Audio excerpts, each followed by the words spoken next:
বৃষ্টি হতেই কমবে তাপমাত্রা, ফের জাঁকিয়ে শীত পড়বে বাংলায়, কি জানানো হাওয়া অফিস? বিস্তারিত থাকবে এই খবরে। বিস্তারিত জানতে খবরটি অবশ্যই শেষ পর্যন্ত দেখবেন। আর সবার আগে সবার প্রথম আপনার জেলার লেটেস্ট আবহাওয়ার খবরগুলি জানতে আমাদের চ্যানেলটি সাবস্ক্রাইব করে আমাদের সঙ্গে থাকবেন। এখন দেখে নেওয়া যাক এক নজরে। ডিসেম্বরের মতো জানুয়ারিতেও শীতের আসা যাওয়া লেগেই রয়েছে। দুদিন ঠান্ডায় থাকলে 3 দিনে দিন ফের বাড়ছে তাপমাত্রা। হাওয়া অফিসের তরফ থেকে আগেই জানানো হয়েছিল মকর সংক্রান্তিতে রাজ্যে হাড় কাঁপানো ঠান্ডা থাকবে না। উল্টে দক্ষিণ পূর্ব বঙ্গোপসাগর এবং সংলগ্ন নিরক্ষীয় ভারত মহাসাগরের ওপরে রয়েছে একটি ঘূর্ণাবর্ত, যার প্রভাবে আজ বেশ কিছু জায়গায় বজ্র বিদ্যুৎ সহ হালকা থেকে মাঝারি বৃষ্টির পূর্বাভাস রয়েছে। আবহাওয়া দপ্তরের পূর্বাভাস, ঘূর্ণাবর্তের জেরে দেশের বেশ কয়েকটি জায়গায় বৃষ্টি হতে পারে।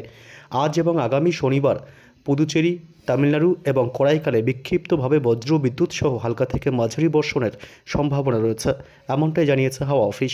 কেরল এবং মাহেতেও একই রকম আবহাওয়া থাকবে বলে জানানো হয়েছে। আজ এই প্রত্যেকটি জায়গায় কিছু অংশে বিক্ষিপ্তভাবে ভারী বর্ষণ হতে পারে। পশ্চিমবঙ্গের ক্ষেত্রে অবশ্য বৃষ্টিপাতের কোনো পূর্বাভাস দেয়নি হাওয়া অফিস। আজ থেকে আগামী কয়েকদিন দক্ষিণবঙ্গের কোনো জেলায় বৃষ্টি হবে না বলে জানানো হয়েছে। প্রত্যেকটি জেলায় শুষ্ক আবহাওয়াই বিরাজ করবে। উত্তরবঙ্গের ক্ষেত্রেও একই পূর্বাভাস দেওয়া হয়েছে। আবহাওয়া দপ্তর জানিয়েছে, আজ থেকে শুরু করে আগামী এক সপ্তাহ অবধি উত্তরবঙ্গের দার্জিলিং, কালিম্পং, জলপাইগুড়ি, কোচবিহার, আলিপুরদুয়ার, মালদহ, উত্তর দিনাজপুর এবং দক্ষিণ দিনাজপুরে বৃষ্টিপাতের কোনো সম্ভাবনা নেই। উত্তরবঙ্গের প্রত্যেকটি জেলায় শুষ্ক আবহাওয়া থাকবে। আবহাওয়া দপ্তরের পূর্বাভাস বলছে, পাহাড়ে আপাতত তুষারপাতেরও কোনো সম্ভাবনা নেই। বৃষ্টি না হলেও রাজ্যে আপাতত হাড় কাঁপানো ঠান্ডাও পড়বে না বলে জানিয়েছে হাওয়া অফিস। বরং এখন যেমন তাপমাত্রা একটু বেড়েছে, সেটাই আগামী কয়েকদিন বজায় থাকবে। আলিপুর আবহাওয়া দপ্তরের পূর্বাভাস বলছে, এই সপ্তাহের শেষ অবধি উত্তরবঙ্গ অথবা দক্ষিণবঙ্গের কোনো জেলার তাপমাত্রার বিশেষ হেরফের হবে না।